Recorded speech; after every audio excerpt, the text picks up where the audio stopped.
Do you want the truth? Are you tired of being so confused? You feel like you're more f***ed up than the lies on the evening news? Well, just step right in. We can talk about it all as friends. And if you want, we can hug and kiss and make up for the party ends. Agree or disagree, still unfriend me. What is going on, Don't Unfriend Me Nation? Welcome to welcome to the Don't Unfriend Me show. Yeah, I got a haircut. I just couldn't do it anymore. I couldn't do it anymore. I don't know what to tell you. I let the stupid thing grow. And when you're overseas, it's a lot different, right? You don't focus on what the hell's this thing doing. And I just was like, screw it. I'm absolutely done.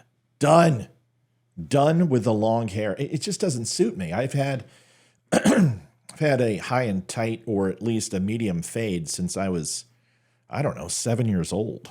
And I had hair like Ricky Nelson. I mean, it was flowing blonde hair.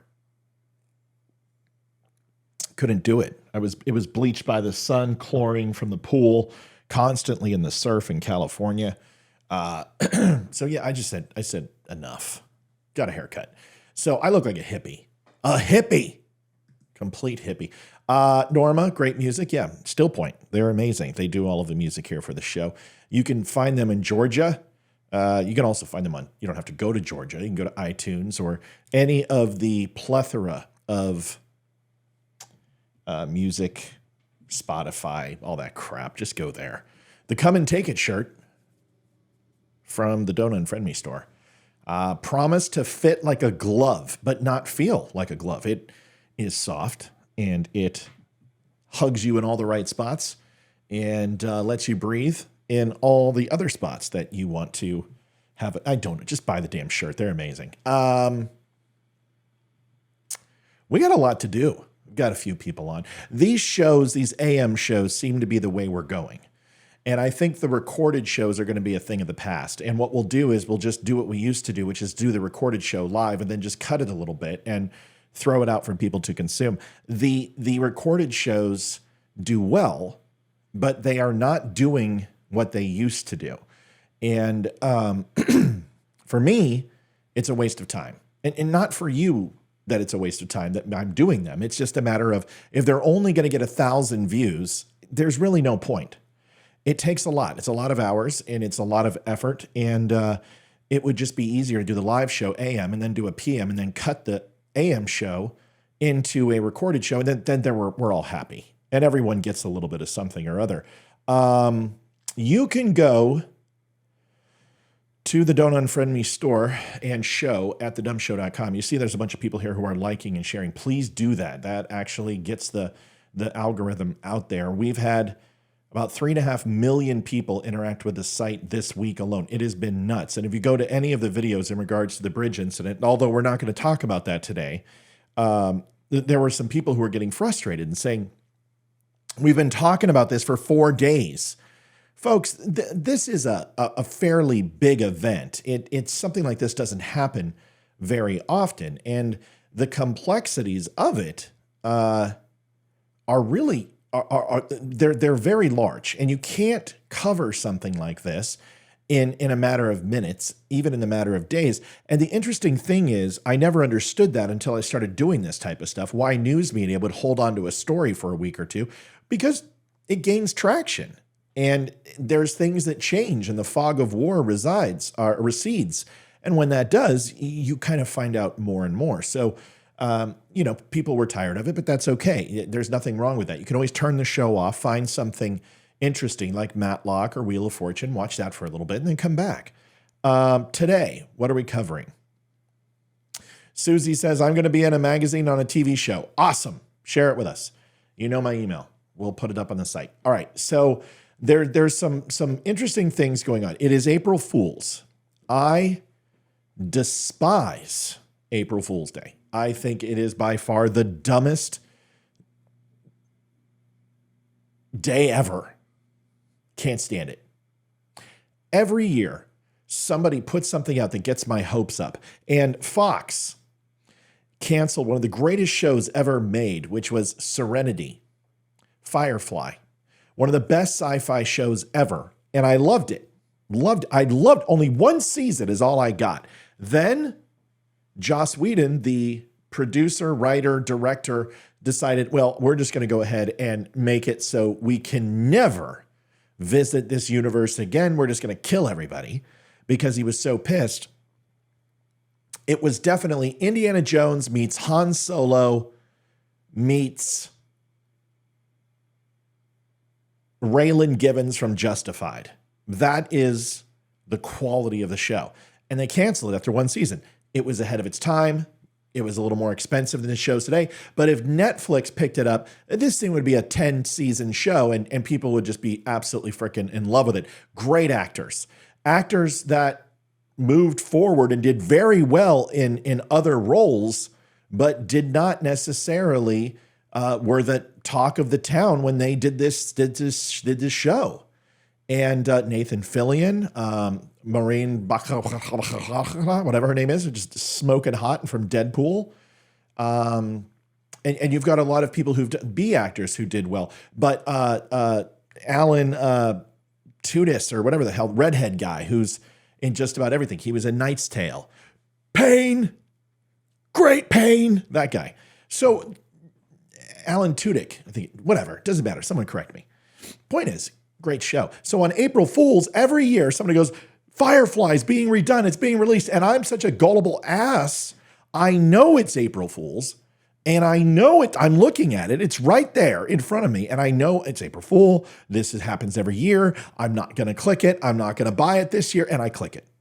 And when I do, I am horribly disappointed. I hate April Fools. I think it's stupid. Obviously, Joe Biden loves it. Because why do we need April Fools when we have the biggest fool in office in the history of mankind? You know, I kind of said, all right, I'm going to lay off Biden a little bit when he first came in. I'm going to give him a chance to give him some rope so he can hang himself with it. And I believe truly that we will survive the Joe Biden presidency as we survive the Jimmy Carter presidency. I still believe that. I still believe that we are not on a road that can't be recovered. Because what I've learned is that the American people go by the overall momentum of our country. And when things are going good, people tend to be fairly supportive and patriotic and reflect on who we are and what we stand for in a positive way. And then when the leadership is negative and the country is going down a bad path and the economy isn't good and we're getting in wars, well, the attitude of the people reflect the leadership. And this is true in every situation, in every facet, from business to sports to whatever. And the attitude of the American people, hands down, reflects the leadership of Joseph R. Biden and his administration. Now, there's no doubt in my mind, and anyone who says this isn't true, that it was all peace, love, dope under Donald Trump. There was definitely peace. And certainly we lowered dope when it came to the opioid crisis and drugs on the street and things to that effect and crime. But love? No. Donald Trump was not a love fest. That relationship was contentious. But before COVID, people were coming around. His popularity was encroaching on 51%, the highest of his administration since he came into office. The economy was good. Stock market was good. All-time low jobless rate in America. Every demographic had paid less in taxes than the previous 2 years in the administration for the previous 8. There were no wars. We were looking at, standing up and getting out of stupid things like the Paris Climate Accord, peace in the Middle East, the Abraham's Accord. 3 different countries in the Middle East had joined and stopped trying to destroy Israel. Iran felt the pressure with the sanctions. The Ayatollah and the Shah and the clerics were about to be overrun by the people as Donald Trump was dropping off iPhones and pamphlets talking about revolution, something that Iran's needed since 1970. I don't know what to tell you. Things were better. I understand there's some numbers that Joe Biden has that are good. That's fine. But nobody on the street is saying, I'm really doing well. Prices are fantastic.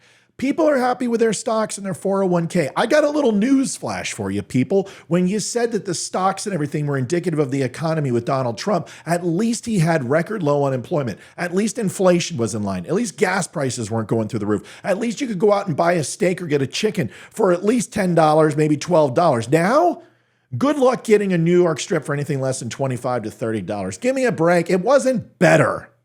We didn't build back shit, because if we built back better, he would still be talking about build back better. Instead, he went to Bidenomics. Now he's off of Bidenomics, and now he's just going to blame Trump. So let's stop pretending that everything worked under Biden. Let's stop pretending that everything was woe-is me under Trump, because that's not the case. We all remember. And yes, COVID took place. Yes, COVID happened. And we saw the bottom fall out. But if you're going to sit here and tell me that we weren't on the way to recovery from when we first found out about COVID and the closures and the horrible mistakes that Donald Trump did make, and yes, he made plenty, that we weren't on the road to recovery long before Joseph R. Biden graced his shadow across our country, give me a break. Because that's not what happened. You saw what happened. You saw the Fed. You saw interest rates get raised, 9 different times in a fiscal year? Never happened before. You saw commodities and stocks fluctuate up and down. 401ks finally stabilized. You saw housing market and prices go through the frickin' roof. You couldn't even get shingles for your house. You couldn't get nails. You couldn't get wood. You couldn't even get a toilet. You couldn't get anything.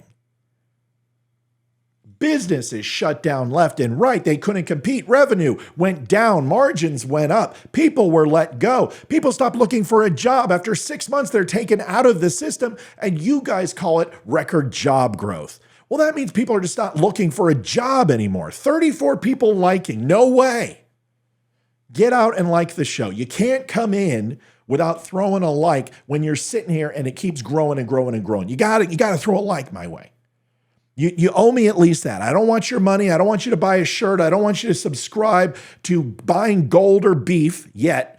But what I want you to do is at least throw me a like. You got to do that. Or throw me a hate symbol. I don't care. But do something to show that you're alive and you're out there. Thanks so much. All right. So all of that, all the things that we could talk about, from the economy to the division in this country, to the world and geopolitical stage, to wars, to money going to Ukraine, to unbelievable omnibus spending that will not stop. I don't care about any of that today. Today, I don't care about that. Today, I want to talk about something to be completely transparent with you, and that is God. And I'm not talking about religion. I'm not talking about Joel Osteen. I'm not talking about Tammy Faye and Jim Baker. I'm not talking about the Swalwell Group. I'm not talking about the Carlyle Group. I'm not talking about BlackRock. I'm not talking about mega churches and mega donors. I'm not talking about Joe Biden pretending that he's a Catholic. I'm not talking about Donald Trump selling a Bible. I'm not talking about the 700 Club and Pat Robinson, whatever the hell his name was. I was young. I don't remember. The point is, all I'm talking about is God.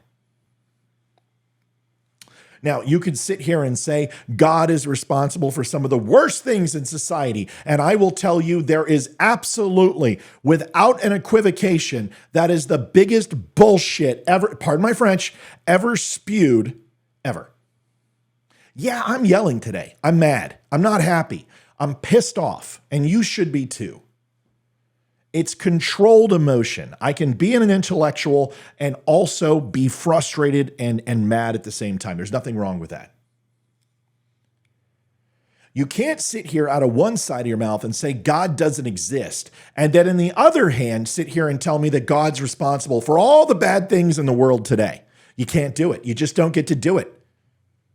You can't admonish the Easter Bunny and say the Easter Bunny doesn't exist and then go ahead and tell me that there is a plethora of dyed capsules left over that frogs and seagulls eat from all the eggshells, and it kills their small intestines, so therefore the Easter Bunny is responsible for killing animals on the planet after Easter. You just told me the Easter Bunny doesn't exist. How can the Easter Bunny be responsible? Who is responsible? Man. There is a very big difference between God and man. And for people who go ahead and associate religion with God aren't understanding the connection that people have. God is not responsible for any of this stuff. We are. Now, you don't have to believe. And that's fine, because my faith is questioned constantly. I have struggled with it. I have seen things in life that most people haven't, and I have my doubts. But that is between me and my God, and that has nothing to do with the church. And I certainly don't seek solace from a man to understand an omnipotent being. I look to the Word of God and what's in the Bible, and I do my best to live vicariously through him and how he lives his life, and I fail every single day. And so does everyone else out there. We have free will, and free will, we get to make the decisions that we want to make. And Joe Biden gets to make decisions. I get to make decisions. You get to make decisions. And then we have to live with those decisions. It has nothing to do with God. Because honestly, God doesn't bless America. I'm going to let you know, I don't know God. I've never had a conversation with him, but there is nothing in the Bible that says God looks at anything and dilutes people based upon anything other than if they are good or they are evil. That is it. Do you wear red, white, and blue? He doesn't care. Do you have 50 stars? He doesn't care. Do you love the New England Patriots? He doesn't care. Good, evil. That's it. That is the Bible. That's what it says. And that is all you are going to be judged on. That's my interpretation. Tell me I'm wrong. Now, whether you believe or not doesn't really matter. But what does matter is that a large percentage of this country, roughly 71%, can you believe it used to be 91%? Can you believe it used to be 91% of Americans believed in some other form of theology, religion, practice, second power, higher power, something? Now we're down to 71%, the lowest it's ever been. And I want you to remember a couple of things, because I am probably one of the most avid supporters of the LGBTQ community as a Republican and a conservative. Why? Because once I had kids, I lost the right to be a prick when it came to this. Because God forbid one of my children came to me and said, I'm homosexual or I'm a lesbian. And I say God forbid because if I had that feeling of I'm going to ostracize my child based upon the choices that they make in a free will society provided by the laws of this land and God, I can't look my little girl in the eye and say, you're an abomination. Thank God I don't do that. Thank God I've had the experience with the gay and lesbian community where I don't find them to be a threat to my lifestyle and way of existence because I'm not gay. And if my daughter or son decided to do that, I would love them and support them just like I do now. And I'm not going to put myself in that box. You can do whatever you want. I know what I'm going to do. So I'm the one conservative who will support transgender people. I'll support gays and lesbians, and I will give them all the respect that every other human being on the planet has. However, I will not allow you to enter my life and impact my children because you feel that you're misrepresented and your numbers aren't big enough and you want to start recruiting from the young population. Because if you tell me that's not true and you tell me it's not happening, you're lying. Because the numbers say you're full of it. The numbers say the following, that in this generation, between the ages of 6 years old and 29 years old, before that, the transgender population represented 0.4 to 0.6 of the US population, a microcosm, one of the smallest demographics.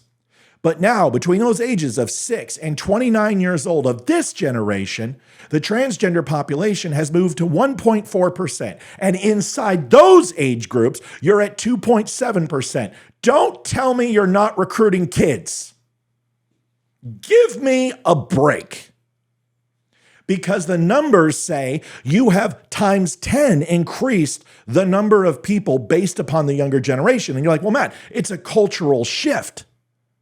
This is a generational shift. Bullshit. The gay and lesbian community, the LGB community, has been pushing since 71. Coors was flying rainbow flags in Colorado. How do I know? Because I went to the Colorado Buffalo football games. My dad would get a Coors beer all the time, and they were throwing rainbow flags then too. The LGB, the lesbian, gay, and bisexual community have been fighting for acceptance a hell of a lot longer than transgender, queer, two-spirit, bullshit, all this stuff. They are the fastest group, a marginalized group at the time, to be accepted in the general day society. You're looking at 214 days, including yesterday on Easter, that fell on Easter, where lesbians, gays, transgender, queer, BIPOC, two-spirit animals have a day of celebration. 214 days out of 365. If that's marginalization, then white people have a complaint, because we are really tired of just Columbus Day and that's all we get. And that's for Italians. There is no argument here that the LGBTQ community is marginalized. You have parades, you are celebrated, you're in movies, you have equality, you have gender norming care, you have the ability to star in something simply because you're gay. You have affirmative action. You got all of this, and it took black people 400 plus years to even scratch the surface to what you have. You have no more reason to complain. This isn't hate. This is the truth. Whether you don't like it or not is immaterial. The lesbian, gay, and bisexual community are not huge fans of the transgender movement. I'm just letting you know. And the 17 different things on a flag. And now they're talking about bringing in people with pedophilia. Not everybody needs to be represented equally. I'm sorry. And I understand what you're saying, but the transgender movement, you can't sit here and tell me that this is the same as lesbian and gay and bisexual, because in the 70s, 80s, and 90s, when all this came up and you were begging for acceptance, all you said was, we just want to be accepted. This isn't a choice for us. This is in our blood. It's in our DNA. We were born this way. Please just accept us. And we heard that cry. And Christians finally said, you know what? You're right. We accept you. We don't love the sin, but we'll love the person. We don't condone what you do, but we do understand that all men and women are sinners. Let's start getting to acceptance. And we saw before any politician, before Obama, before the Democrats went on this, because they realized they're losing voting demographic, decided to bring in the LGBTQ community once it eclipsed 2.1% of our population. Then it became a huge voting base, and they sucked their blankety blanks to get them to come into the fold of the Democrats. Obama, Hillary Clinton, Bill Clinton, all of them before 2010 despised homosexuality, said a marriage was a man and a woman. They did not accept them. They did not go ahead and bring them into the fold. They did it for votes. At least Republicans stood up and had a reason because of Christianity, because the teachings of Christ. Democrats just did it because of money and votes. Give me a break. Democrats are the power of the LGBTQ community. Give me a break. There's only one reason they did it. The same reason why Democrats do everything: money, power, and votes.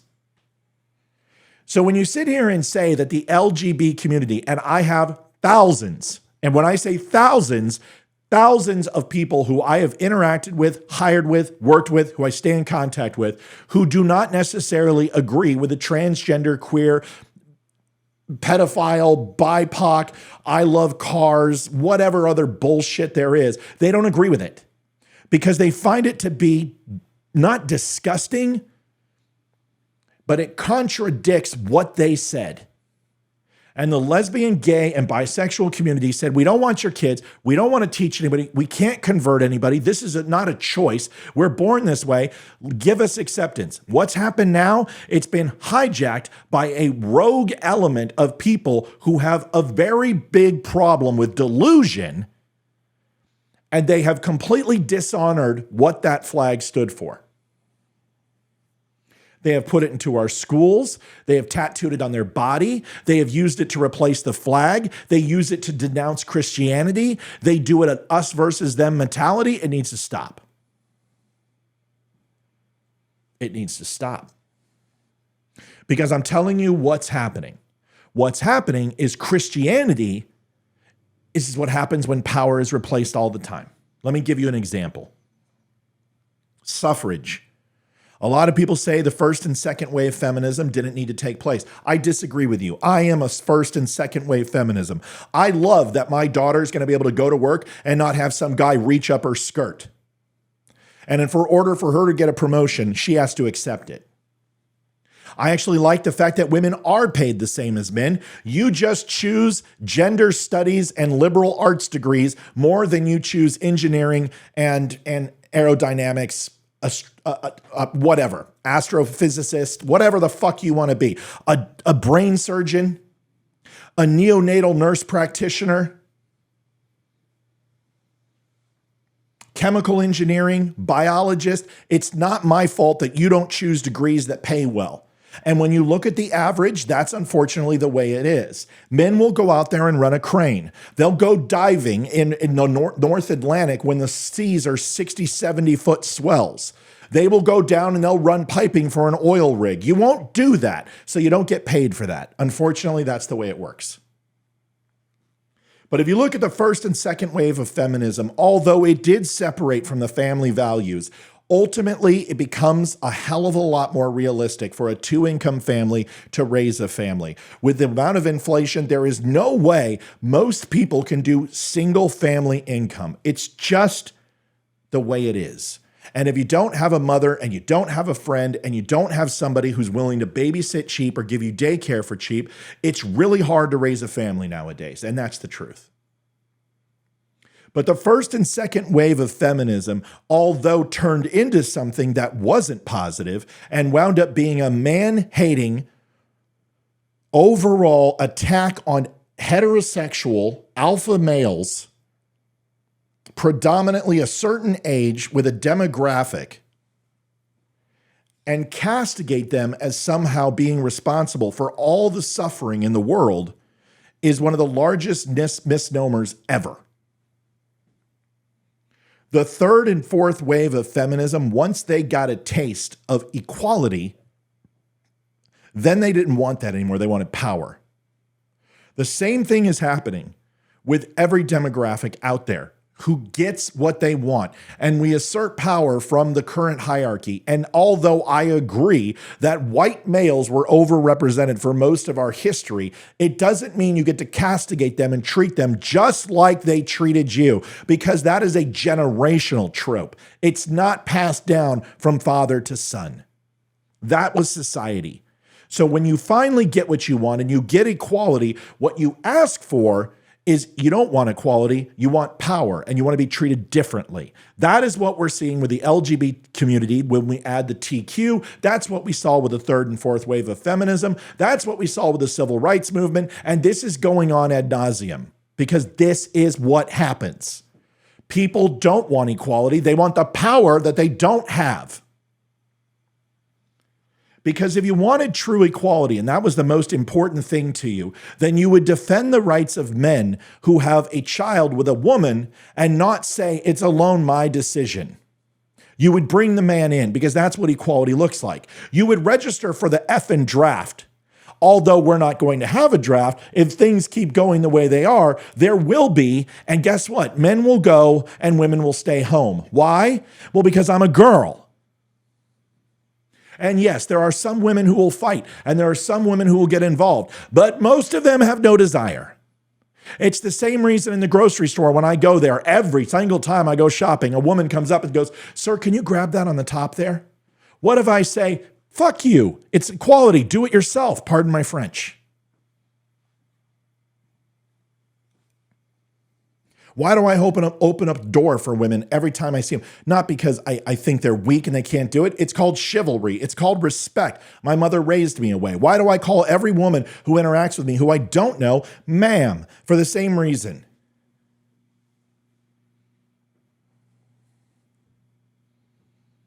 This whole thing is just a gambit to divide us. It's just a gambit to put men versus women, women versus black people versus gays, gays versus Chinese, Jews versus Gentile. And I am so sick and love and tired of it. I'm sick to a point where I can't even do the show anymore without feeling that everything I'm saying is just going to fall by the wayside, because people refuse to see their own inequity. I understand there's a lot of religion out there. I understand there's a lot of people who believe in God out there. Maybe what you need to do is believe in something other than yourself. Maybe you need to put faith into something else, and I don't care what it is. But this whole isolationist mentality that we can get through life on our own and we don't need our fellow man and we don't need spiritual guidance, we don't need psychological guidance, we don't need ever to demonstrate weakness or inferiority, and intellectualism should be ridiculed, and people who demonstrate the ability to get up and actually speak with conviction and power are somehow oppressing you. This shit needs to stop. I want to show you a video.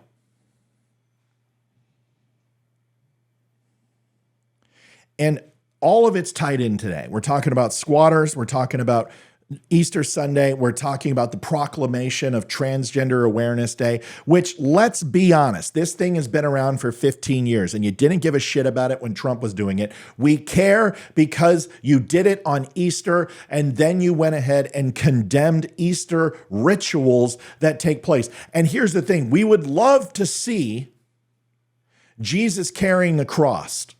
We would love to see a reenactment of the crucifixion. We would love to see Jesus rising from the dead. We would love to see those things, but y'all won't allow those things to be seen, because when we put up those videos, they get flagged for violence.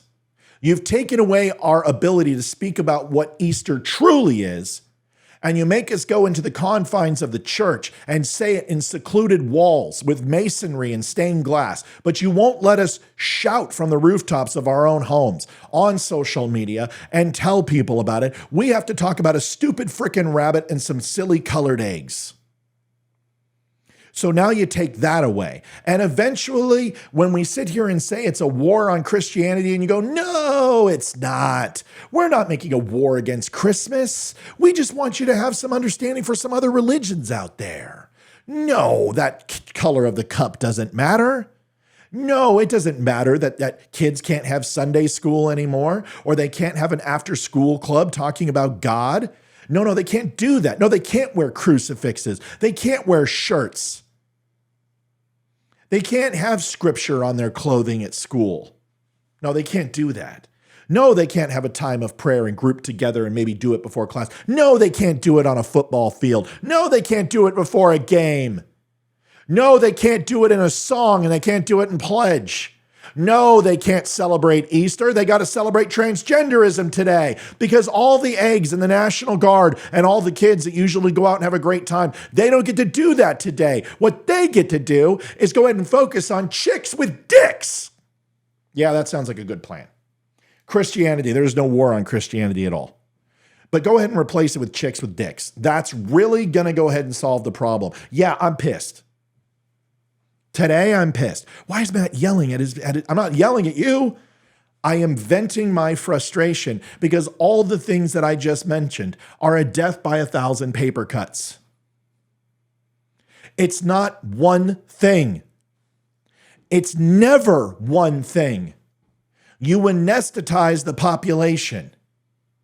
You slow roll it with Novocaine and small drip, drip, drip. And then eventually we turn around and say, what happened to God? Where is it? What happened to religion? Where did it go?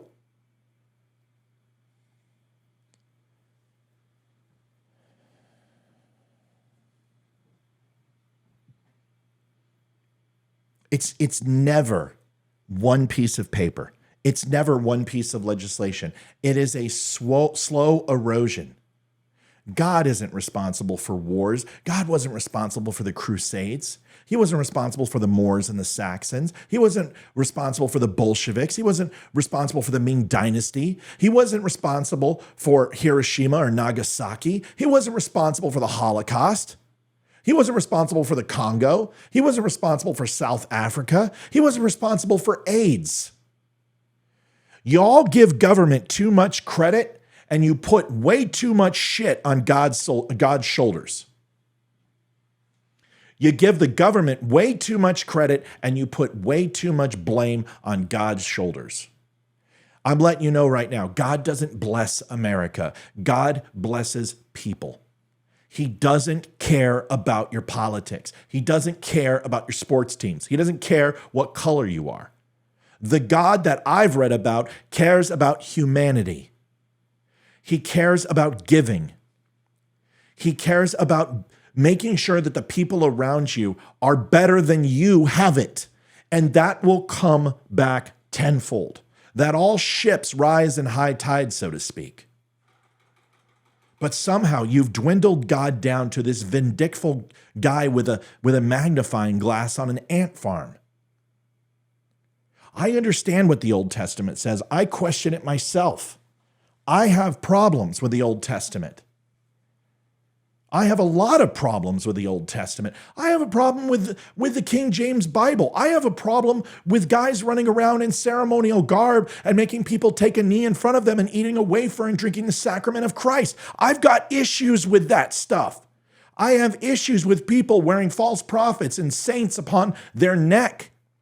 I have issue with people praying to saints. I take issue with megachurches and millions upon millions of dollars that could be given to the homeless or given to people, but it's given to line people's pockets and to pay for their Learjet. Yeah, I got problems with organized religion. It's been that way since I was sexually raped by a fucking priest. I've got problems with it. But for you to castigate that upon God as he's responsible for man doing what happened to me or other children or the greed that's out there is ludicrous. Because the last time I checked, God didn't anoint any of those people to be a prophet. Those people are stealing faith for money. Those people are stealing your spirituality in order to go ahead and benefit. I don't like those people either. But that has nothing to do with the Word of God. And even if God doesn't exist, and even if that's true, why is it so bad to follow some basic rules on humanity and how to treat your fellow man? Whether they be transgender or lesbian or black or gay or Democrat or Republican, who cares?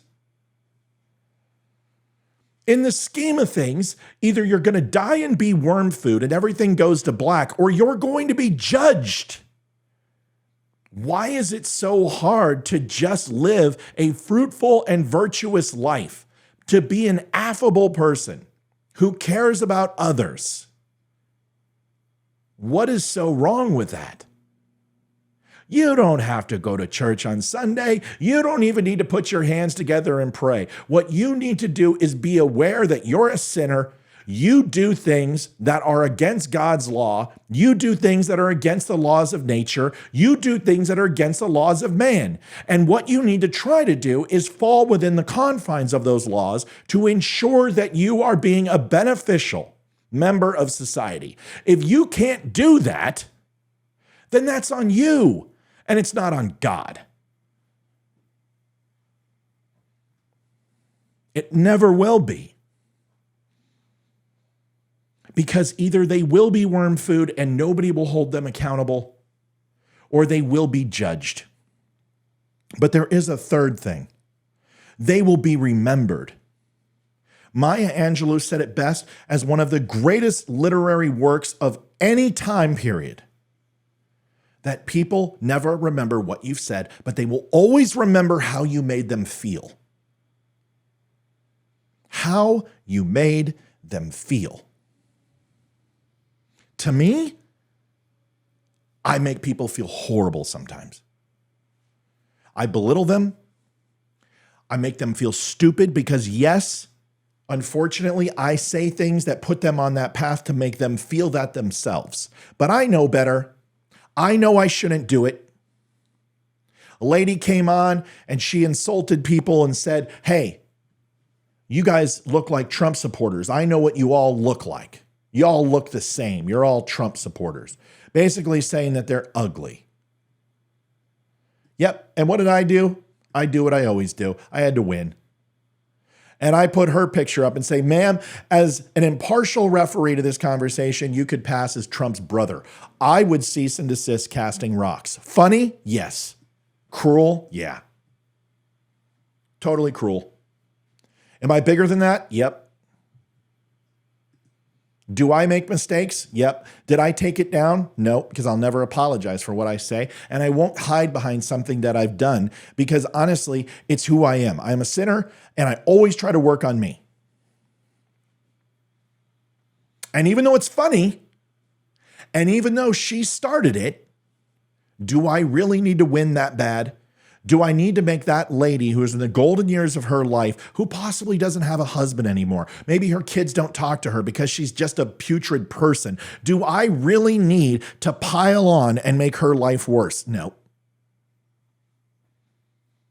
But I'm aware of it.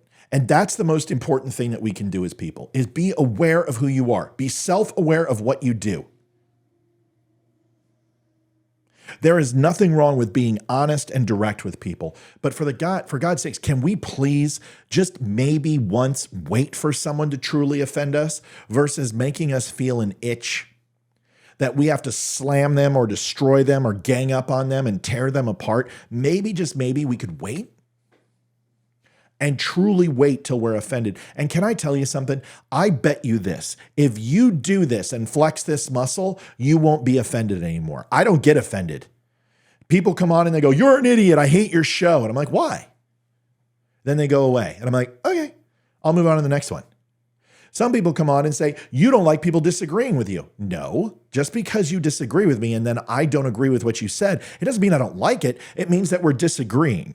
And this is the processes. But what you want me to do is to shut up and accept your points and go, I never thought of that. No, I don't do that because I did think of it and your idea is stupid.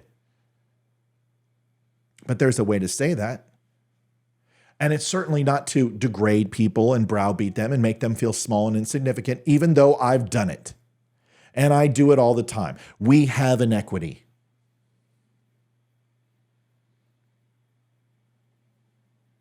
If we can't sit here and say, I'm not perfect, if we can't sit here and say that I do bad things sometimes, that I say bad things, I say things I don't mean, I raise my voice at my wife sometimes and I shouldn't. Sometimes I'm too short with my kids. Maybe I'm getting into work and I don't listen to my son when he's telling a story because honestly, I don't care. And I've got to care. And I've got to change that. I got to find a way to care. And I got to not be my dad. If you are not trying to constantly improve yourself, then there's no reason for you to be here. If you're just coasting through life, getting to paycheck, and you're not interested in making an impact, if you're not interested in changing something, if you're not interested in touching another human being's life, then what is the point? And unfortunately, this is where more and more of society is going, is they lack the purpose. They lack the point. And with that comes a general disregard for everything. Their love, their income, their career, the people around them, their own self-worth. And if you don't care about anything, how can you love? How can you grow?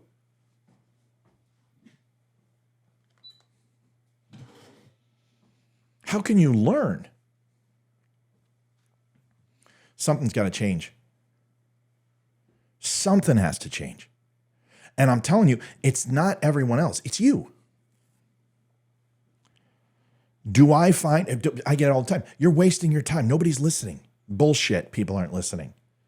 There's a lot of people listening. And although my numbers may not be Benny Johnson, I would rather take my message versus other people and not pretend that there's other people who are just feeding into the hate, who are feeding into the chaos versus trying to separate it. Now, I know what my page looks like. I know the memes. I know there's division. I know I go after Biden. I go after Trump too.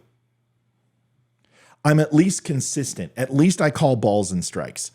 This video right here is something that's been going around that has to be considered. There's a difference between being Christian and being a fool. There is a very large difference between the two. Being gullible and being a complete fool are not Christian. Christians need to learn to say no more. You need to stand up for your beliefs. You need to stand up for your convictions. But more importantly, you do not need to be guilted into doing something that is not right. You don't need to go ahead and give up your property for somebody because you think it's the Christian thing to do.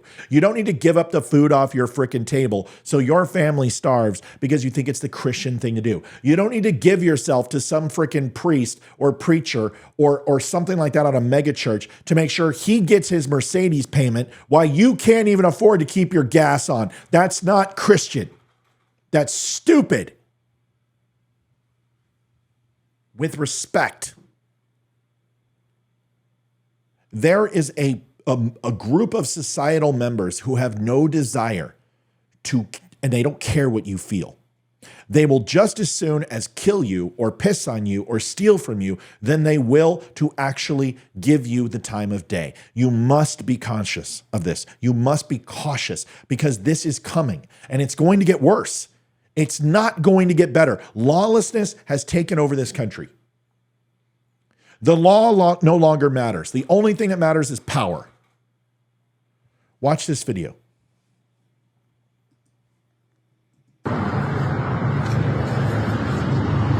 Stay off this property. You're not coming on this property. I'm going to get my van. Excuse me. No, your van's going to be towed. You can go around. This is private property. You're going to get out of my goddamn way. This is private Excuse me, property. you're not gonna lock This is me. private property. The cops were here last night. They know we're here. This is private property. You went out of my fucking base. I'm going to get my van. You're not going to sit You here can and go around. record this. You can go around.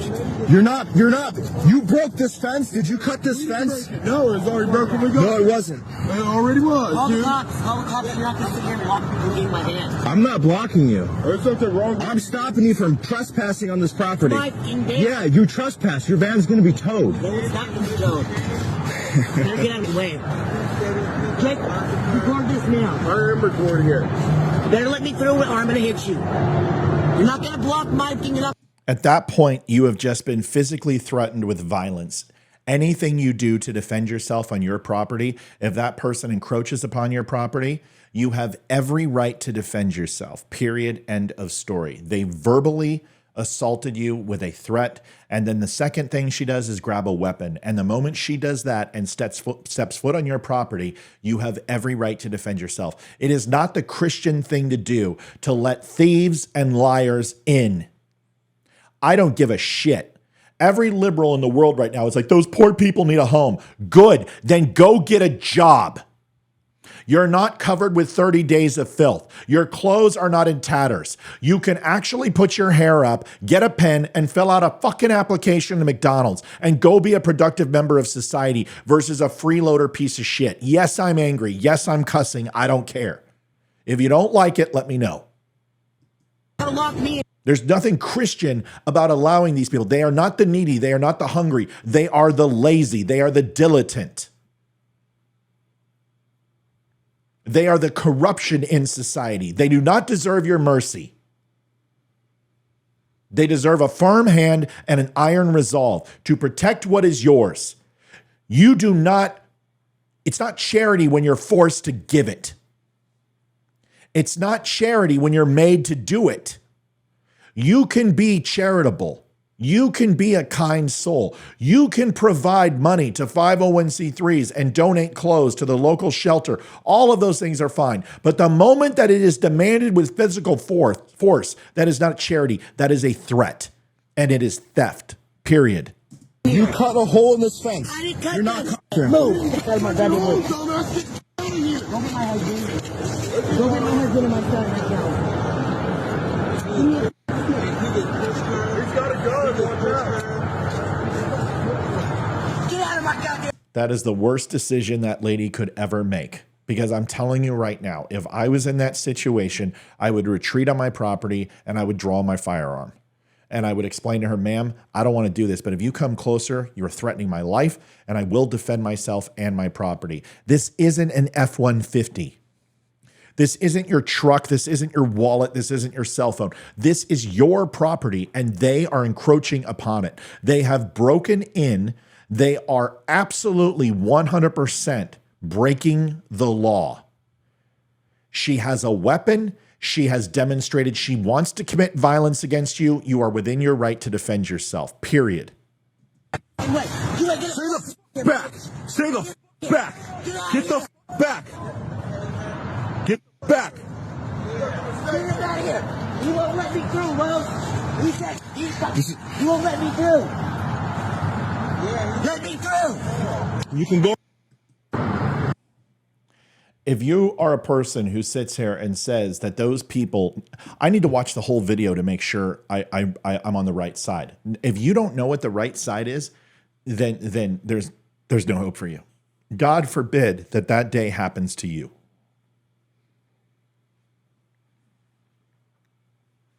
Lawlessness is running rampant in this country, and there is a respect for human life that is vacant from that conversation. And it's certainly not the gentleman who's outnumbered 3-1, who is about to be outnumbered 5-1, who has a single shot taser and is telling them stop with non-lethal force. I'll tell you what, that taser isn't going to do anything against a full-grown man who is completely amped.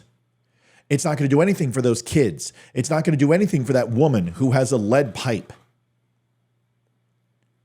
You're walking into a situation where you are outnumbered, outmuscled, outarmed.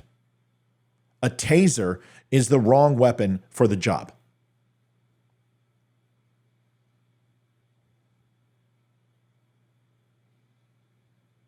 If you have people who have cut a hole in your property and are forcing themselves and have threatened violence to you, and you are outnumbered 5-1, that's what a firearm is for. I'm sorry.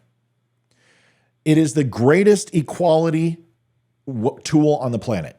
It is the greatest weapon system on the planet. And although he does not need to fire on her, and it would take an extreme act of violence for me to do so, I have no problem breaking leather in that situation and letting her know if you take another step, this will end badly for you. And that usually is enough.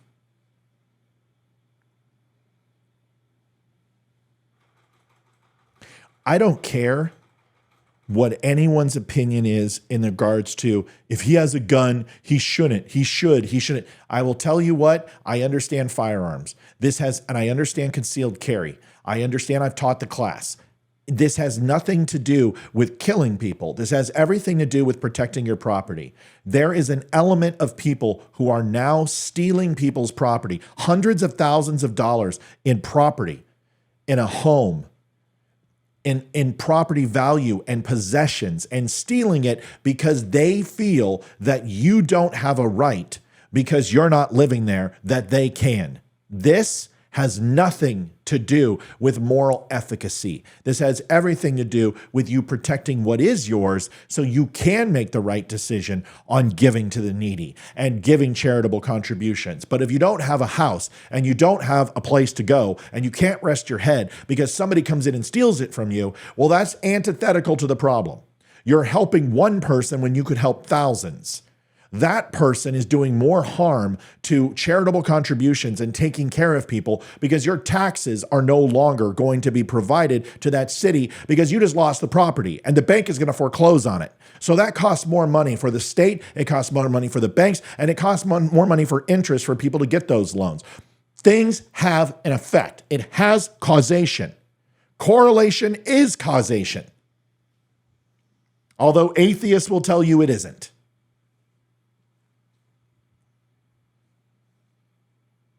If you do something that impacts A and B, C is the result.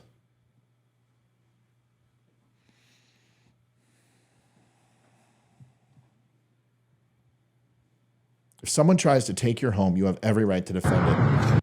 That's it. There is no conversation.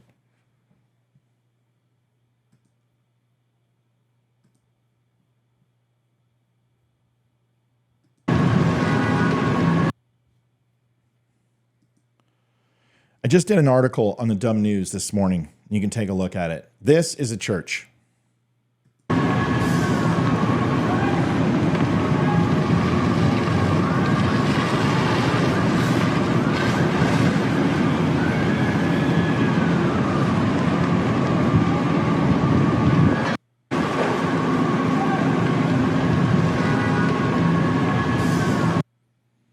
Now you might be saying, okay, Matt, churches catch fire. What's the big deal? Was it a direct energy weapon, Matt? No. No, it was not a direct energy weapon. You people need to stop. A lot. But what's the significance? All right, I'll tell you. And let's think about it before we flip out. A trans person went in to an abandoned church. There was already a fire back in 2022. So it was abandoned and they finished the job. So I want to be, other people aren't telling you. You go to other places, the other conservative channels, trans person burns down church. Okay, I'm not going to play that game. I'm going to tell you the truth. Does that change the fact? Absolutely not. Is it still criminal? Is it still against the law? Could firemen be killed? How many animals were displaced there? Do we care about squirrels and birds? I thought that we couldn't eat meat because of this shit.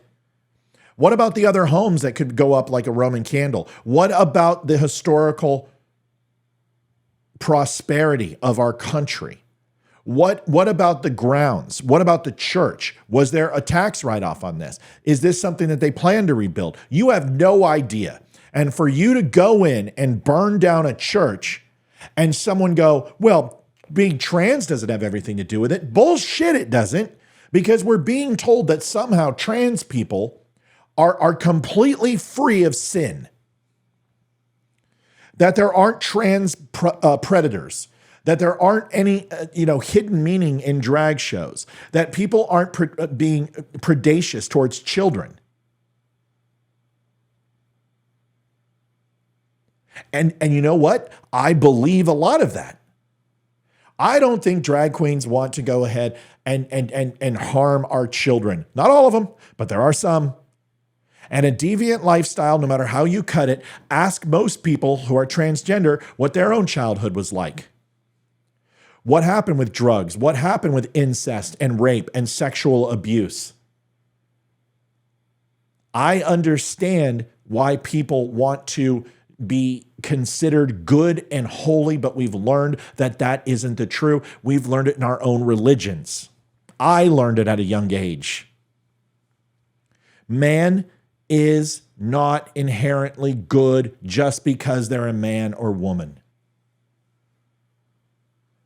Everybody's sinners. Everybody has sin.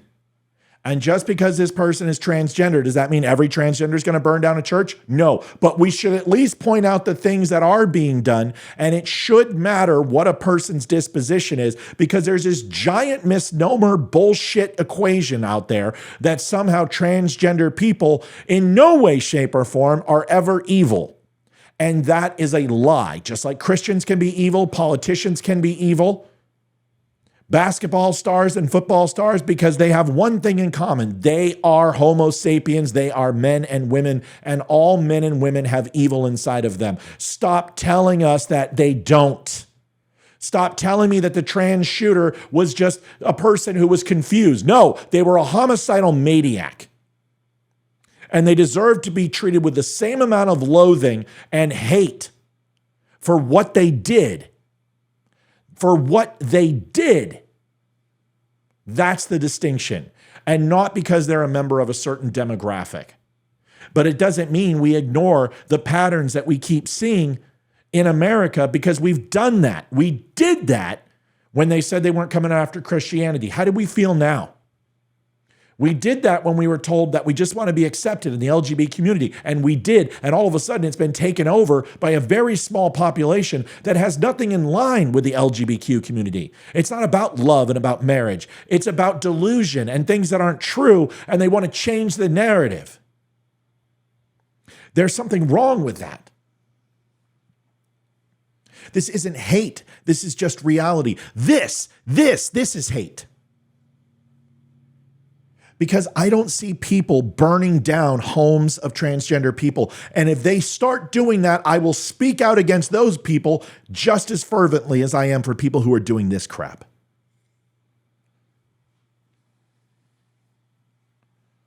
There is something very wrong with lying to people and telling them that certain things are okay when they're not. You would not tell an alcoholic to have a drink. You would not tell a drug user to do one more needle. You would not tell a person who is bipolar that they should go ahead and do something horrible to themselves. You should not go ahead and take somebody who is bulimic and tell them to throw up everything they eat.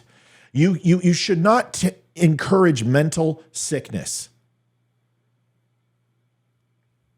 But you also shouldn't condemn people for it and try to belittle and destroy them.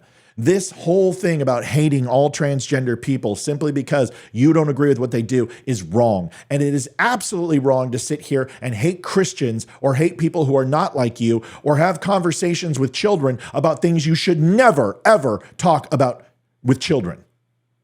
There are two sides to this equation. It's not just one.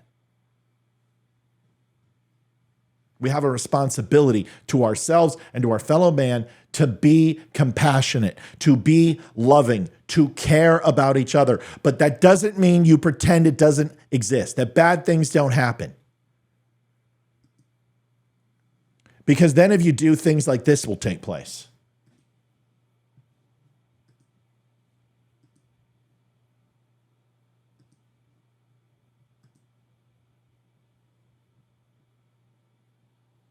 This is Charlie Kirk.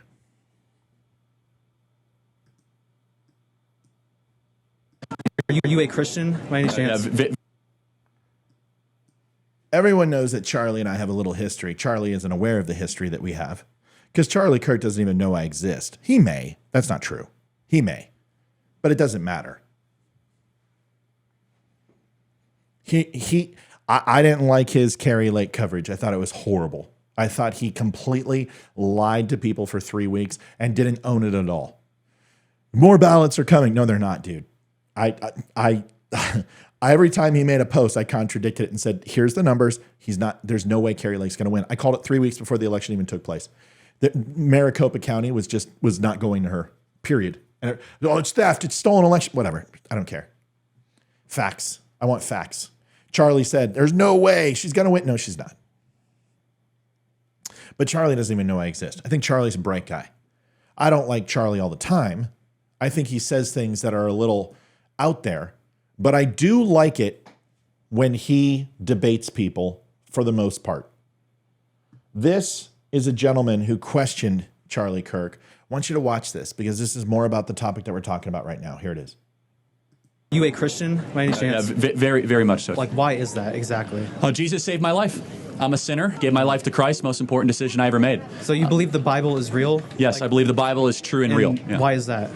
Well, I could give you the technical answer. There's never been an archaeological discovery that has contradicted the truth of the Bible. And then, of course, the wisdom. There is not a truth of the Bible that if you apply to your life does not improve dramatically. And then finally, we have the most accurate and transparent, historically robust account that one can have of the most important figure ever to live in the history of the world, Jesus of Nazareth. And the resurrection is the pinpoint of my belief. Charlie got a haircut too, and I got to say it looks pretty good because it looks just like mine. So there we go.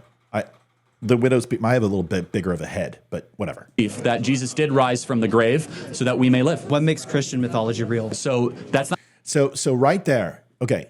If you, this is why, okay. I get upset with people sometimes on Facebook because they ask a question and it's passive aggressive. First of all, I cannot stand passive aggressive. I grew up with a mother and I had her for 40 years in my life. until I excommunicated that woman from my life because she was the most toxic person I've ever encountered. And I will tell you, passive aggressive is probably, in my opinion, one of the worst possible things you could do. To me, at least.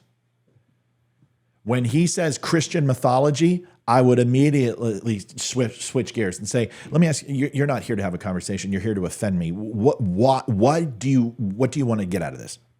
What are you looking for? What's your ultimate goal? What stasis do you want me to be in by the time we're done with this conversation? Help me understand.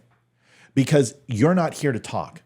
You're here to insult. You're here to make little innuendos. You're here to slide things under the rug and then expect to get me off my game and get emotional. It's going to have the opposite effect. I'm going to shut down the conversation because you're not serious. The moment you say Christian mythology, you're immediately insulting my faith. You've asked me, do I believe? Well, I'm a believer. Now you call it mythology. You're calling it a farce. So you're questioning my intelligence, you're questioning my faith, you're questioning my beliefs, and you're showing absolutely no deference or respect to this conversation. So F you very much. Now that's when people get upset at me. Dude, why can't you take criticism? It's not criticism. Why can't you have a normal conversation? Because your conversation isn't normal. A conversation, in order to be impactful, needs to be beneficial for both parties. It needs to be mutually laced in respect. And most importantly, if you want to change minds, you better make sure somebody likes you. Because if they don't, you are not changing shit.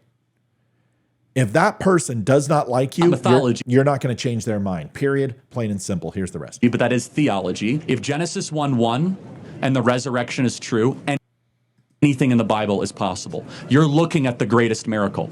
The greatest miracle is creation. And then the fact that Jesus rose from the dead. And I say, how do you know that Jesus rose from the dead? Well, show me another historical piece of a story where so many people willingly died a brutal death for a lie.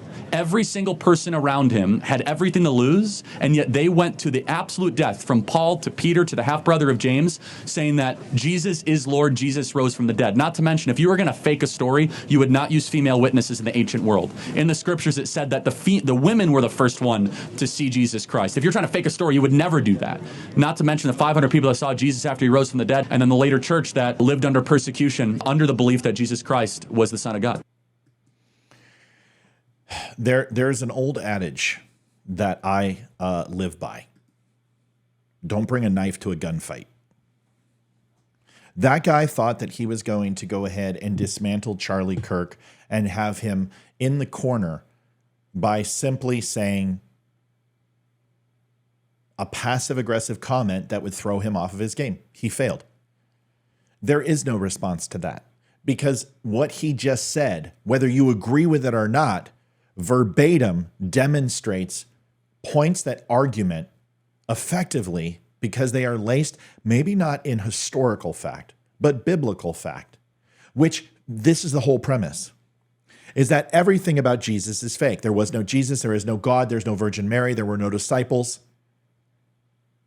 It doesn't matter whether you're talking about Mesopotamia, whether you're talking about Jerusalem, whether you're talking about the Dead Sea Scrolls, you're talking about the Ark, you're talking about the burning bush, belly of the whale, whether you're talking about the commandments, Mount Sinai, the tablets, Moses, none of it. All of it's fake. Everything. There's not one thing, not one bit of truth. And that is where you fail.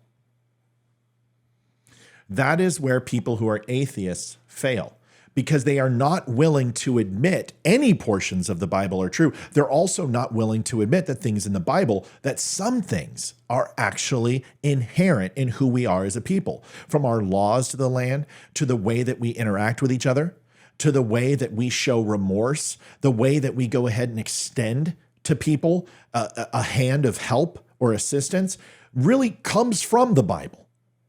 Because you can look at every other constitution, you can look at every other religion on the planet. I don't care what religion it is.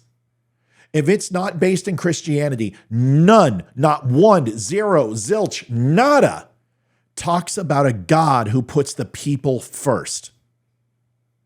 The people first. That protecting and taking care of your fellow man is more important than anything else. No other religion does that. Christianity does that. So when you sit here and say that everything in Christianity is fake and it's false and there's nothing that is true or nothing that actually holds any merit or any weight, well, you're being disingenuous and you're not here for a conversation. You're here to interject your opinion and you want me to go ahead and change mine. It's going to take, if you believe that you want to change what I think and somehow that is going to make the world a better place, then an insurmountable task must have insurmountable evidence in order to be effective. And you can't provide that. That's the problem, is atheism and even a principle of being agnostic, because I used to be an atheist. I used to believe in God. Then I stopped. Then I became a very confused human being with things, with the stimuli that impacted my life. It created confusion. So I've been on all sides of the spectrum when it comes to this. And even when I was an atheist, and not just said that God didn't exist, but spoke out against it, the one thing that was always true is I still had to have faith that nothing was there, which is something. Atheism is just like Christianity as far as what it takes to participate in it. You either believe that nothing is there or you believe that something is there. When it would be much easier for you to say, I don't know. I know a lot of Christians who do that. No, I'm not 100% certain. That's what crisis of faith is all about. And I've been on that journey, or I'm on it now, or I will be on it in the future. But atheism, no, I know for sure, and there is no other way. That is faith, whether you like it or not. No, it's not. No, it's faith. You have no empirical data. You have no exculpatory evidence. You have no circumstantial evidence that religion doesn't exist, that God doesn't exist. You don't believe it. That is on faith that it's not real. Because you don't know. Just like, without a doubt, Christians can say, oh, I know God's real. No, you don't. You believe God's real. You have given that faith to Christ, and you believe. There's nothing wrong with that. But to say that you know with no equivocation that God is real, you can't say that. You can believe it. You can preach it. But just like atheists and just like people who are agnostic can't say that, you can't say it either. But does that mean he's not real? No, it doesn't mean he's not real. Does it mean he is real? It doesn't matter. What do you believe? And are you willing to have dialogue with other people? Are you willing to have conversations with other people that don't believe in what you believe? Are you willing to take a risk? Because that's what Jesus Christ asks of you, is to spread the word of God. But does that mean that you have to force it down people's throat? Does that mean you have to condemn them and throw holy water on them? Does that mean you have to excommunicate them if they don't agree with you? No, none of those things are true. Because once again, if you want to change somebody, there's a couple ways to do it. It's a mutual exchange of ideas. It is a common decency and respect for another human being. And lastly, you better make sure they like you, because if they don't, you aren't changing shit. Nobody is going to listen to a person that they don't like. So if you have not checked off those prerequisites, then you shouldn't be changing minds. You should be asking more questions. You should be building rapport with people. Kirk Cameron says it in a different way, which I have never let Kirk Cameron off of this. And if I ever interview him, I'm going to call him out on it. He's like, when it comes to religion, you have to circumnavigate people's intelligence. You have to go around it. What? I will never let him live that down. Ever. Never. You don't circumnavigate people's intelligence. You play to it. You encourage it. You stimulate that. Their intelligence is what's going to get you through. You just have to make an argument that actually resonates with their intellect. You don't go around it, because you're not going to be able to, because smart people aren't easily manipulated. Try to manipulate me. Let me know how that works out. Try to get on here and call my show and you try to manipulate me. I want to see how that works out. I want you to see you circumnavigate my intelligence. Good luck. Let me know how that goes. We will have a firsthand account of what a verbal ass whooping will look like. You're not going to circumnavigate Charlie's intellect. You're not going to circumnavigate Bill Maher's intelligence. You think these people are stupid? They believe in what they're saying. So you have to come from an area that understands what they believe, first of all. And the only way you do that is ask questions. That guy's not willing to ask a question because he doesn't want the answer, because he doesn't believe any answer that Charlie could possibly give him is going to be worth anything. That's the problem.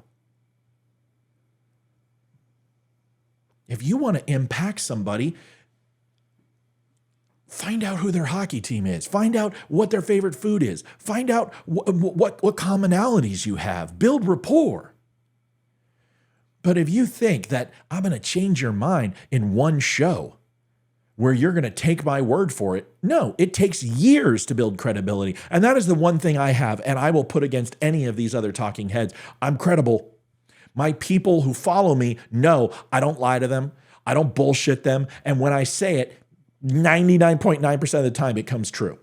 Why? Because it's already true. And I don't give you something that isn't to get a click or to get you to subscribe and buy gold from me. The Wright brothers are fantastic at this. Go watch their show. I'm glad I got a downvote. Thanks for downvoting. I don't like the fact that you didn't come in and actually say something, because you represent 0.001% of all the people on this show who have given it an up, a laugh, a heart, little tears, shock. Who's the one downvote? Who are you? Have some courage. Come tell me who you are. It's not that I don't like Kirk Cameron. I'm just saying, circumvent your intelligence. Give me a break. Last thing, you guys had a chance to see the article over on the news, I hope. The DUM News. If you haven't, go see it. Go read it. It talks about this next one. Yesterday, Joe Biden declared a proclamation recognizing transgender people on the 31st. It just happened to coincide with Easter. To be transparent and honest, because that's what I like to do, this day has been here for 15 years. You didn't care about it at any other time. You downvote on YouTube. You can give me an unlike on YouTube. That's okay. It's probably an atheist. He's butthurt. It's all right. That's how you do it. It's okay. I got plenty of likes. We're crushing today. Crushing this show. Few hundred likes. It's been seen 2,700 times, 130 current viewers over all channels. We're ready to push 200. No, we're doing fine today. I'll take it. Listen, these AM shows aren't even scheduled and we're doing well. All right. I want to explain to people why people are pissed. It's not that the LGBTQ community doesn't already have enough days to celebrate.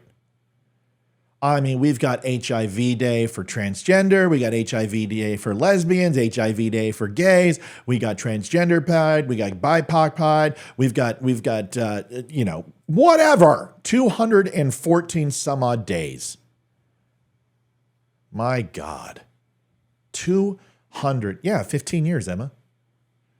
It's 15 years, 2009 from 2024. It's 15, right? Right, 15 years. By the way, folks, I haven't asked, and my mods are going to get on me. If you like the show, you can go to thedumshow.com, and there's a little button that says donate.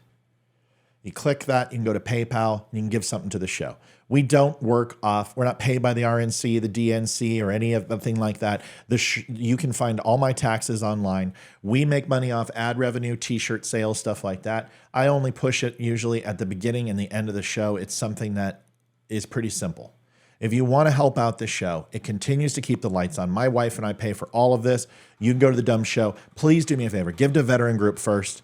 Make sure your family's taken care of. You guys got a nice dinner. You got a good thing going on. You guys are happy. Maybe you got a sports tickets or a movie night. Once all that's taken care of, if you have anything left and you want to go ahead and throw some our way, go to thedumbshow.com and do that. Or you can go to linktapgo/thedumbshow and you can donate right now and your name will pop up and you'll get some accolades. Okay. We appreciate it. We love you for it. And thank you. All right, let's get to this. This is Governor Whitmer from Michigan. And we don't care. Oh, hold on. Artie, where's Artie? What did Artie say? Amy, what did he say? Is that Artie? Is that the downvote guy? Here, let's find out. Let's see what Artie says. Artie. Okay. Oh, here we go. Artie says it is a mythology, just like Greek and Roman mythology. Okay. Artie says, you do understand that the only reason Christianity spread was because early Christians slaughtered anyone who would not repeat the story. Yeah, it's ridiculous.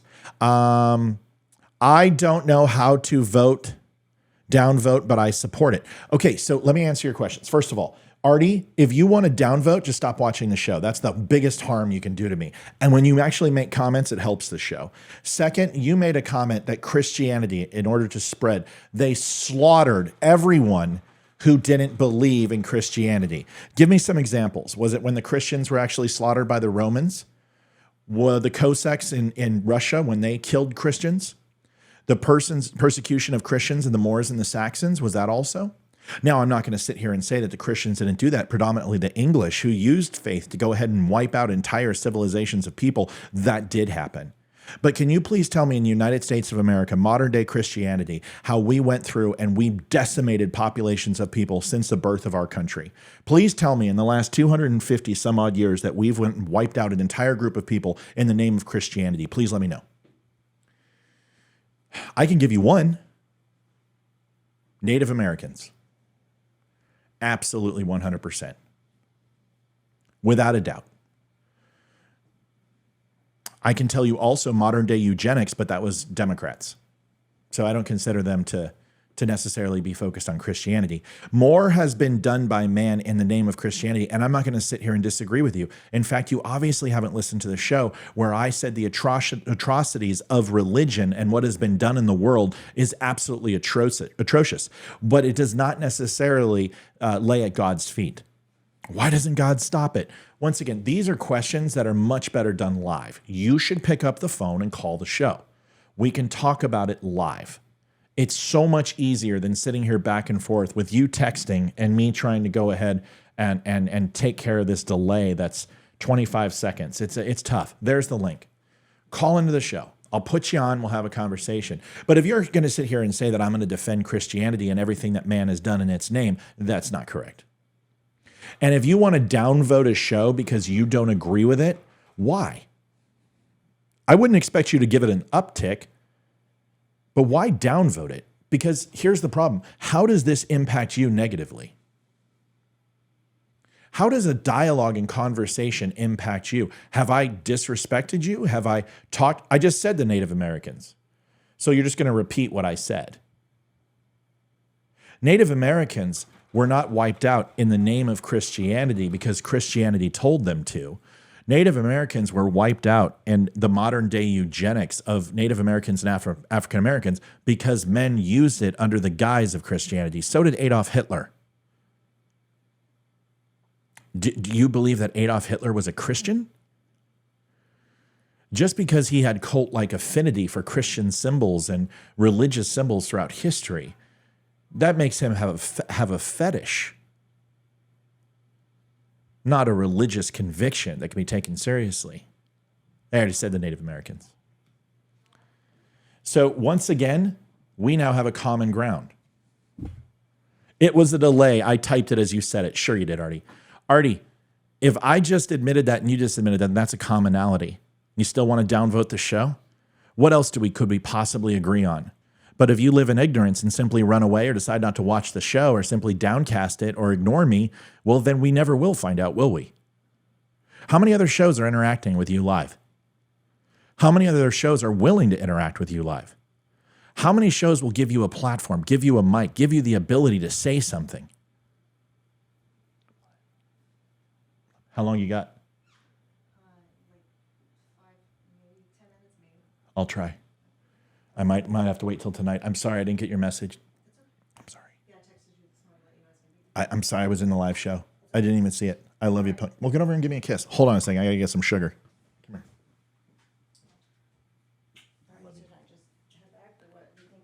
here. I'll try to wrap it up by 10 minutes. Okay. So, Artie, in my opinion, that should give me an uptick. Because I look at it this way. If there was a show that was willing to converse with me, willing to put me on, willing to have a conversation with me, to me, that would earn my deference and respect. I will have to say, at least you haven't been rude. So I'll give you that much. Anyway, there you go, man. You want to call in? Here it is. Here's Whitmer. And I want you to listen to her. Now, I believe that this whole thing with proclamation of transgender day, they knew just what they were doing. Everything gets a focus group. Come on. We know this. We're not stupid. Every single thing the president does is done under a microscope. There are polls on all of this. He knew damn well by having this on Easter and taking things away and festivities away from the White House would have a detrimental impact. Joe Biden calls himself a Christian. He calls himself a Catholic. I question that. And although he has every right to celebrate any way that he deems fit, and he can set whatever precedent, he's reflecting that he is not a representative of the people. He is a representative for a small group of people who ultimately will give him votes. Listen to Whitmer here. American than living your life the way. On Trans Day Visibility, my message is simple. I see you and I've got your back. There's nothing more American than living your life the way you want to live it. And that's what today's all about. It's about embracing who you are and being proud of it. Right now, there are efforts underway in other states to criminalize the trans community just for living their lives. These hateful laws and bills lead to real harm, ranging from bullying and harassment. Lead to real harm. Guys, leave Artie alone. We don't need to insult Artie. We don't need to call him a pusillanimous. He was very respectful. He disagrees. Who cares? Let him have his opinion. Artie has done nothing to offend me. In fact, I probably would have a good conversation with Artie. I think Artie would be shocked at how much we agree. He has every right to say what he wants. I would downvote the show. Okay. That's all right. There's nothing wrong with that. He can. I just wanted to know who would do it. I got one guy who wants to do it. But what's interesting is Artie's listening at least. He's still here. Let's be nice to people. There's no reason to attack him. He's done nothing to offend me. Okay? Let's listen to the rest of this. Okay? Leave Artie alone. To outright violence. As governor, I'm focused on making Michigan a more welcoming state where anyone and everyone can build a great life no matter who they are. And that's why we have taken action to expand civil rights protections for the LGBTQ plus community. We will continue fighting for visibility and equality because that's what we believe. And you should have the freedom to be who you are and be loved for it. No matter what, I got your back. You know, here's the thing. Whitmer says the right thing, but she excludes a group of people in order to achieve it. And let me explain this, okay? Because I've only got like 4 minutes because my wife has to give me my shot. I got my weekly shot and I got to get it. I could take a break, play some music or something and come back. But I got to get this done because we are sitting at, we're an hour and 30. That's too long for a recorded show. It's not that Whitmer doesn't believe the right things, because I do believe that transgender rights are human rights. I absolutely believe that with everything in my soul. And I would stand back to back with a transgender person and a group of people that were trying to hurt them based upon how they want to live their life. I would defend them to the death, because that's the oath I made to this country. And I believe that with all my heart. There is a however, and it doesn't have to do with me standing up for their rights. It's that you cannot go ahead and create rights by taking away others. You can't ostracize a group of people and then move another group of people on the backs for prosperity's sakes. We've tried that. It doesn't work. Just like you can't tax a country into prosperity. By you ostracizing Christians and condemning Christianity, that doesn't propel people into the next class as somehow benefiting. You've subjugated the people who were just supposedly doing that to transgenders, and you're saying it's okay. Once again, the grab for power. There is a very easy way for Joe Biden to do what he was going to do. He could have done it on Friday and said this Sunday is a proclamation that coincides with Easter. My understanding of Jesus Christ and the sacrifices that he made dying for our sins came to that all men are inherent of God's love. And he could have said something like that, and he would have satisfied both communities. But this is Easter. This is one of the most coveted. It's one of the big 6 holidays, and nobody, no group should ever, because he wouldn't do this against Jews and go ahead and on Hanukkah, go ahead and say Merry Christmas during Hanukkah. And he certainly wouldn't do it during Ramadan. Give me a break. He tramped over Easter on purpose. And for anyone to say that it didn't happen is being disingenuous. It's not that he spoke for transgender people. It's that by not speaking out for Christians, you have subjugated and propagated this anti-Christian sentiment that has been coming out of this administration and Democrats' mouths for a long time. Let's face it, Joe Biden isn't a Catholic. He's not a Christian. He's an ambulance chaser, and he's an opportunist. And Whitmer and all the ones like him have no desire for unity. They have no desire for equality across all people. They believe that the time and place for Christians in this country is over, and it's to be replaced by DEI woke bullshit. And all it is a transfer of power. For one, I don't agree with it. I appreciate her sentiment because I agree with her wholeheartedly. Every single person deserves the right to life, liberty, and the pursuit of happiness. I believe that. Not only God's law, natural law, but the law of this land.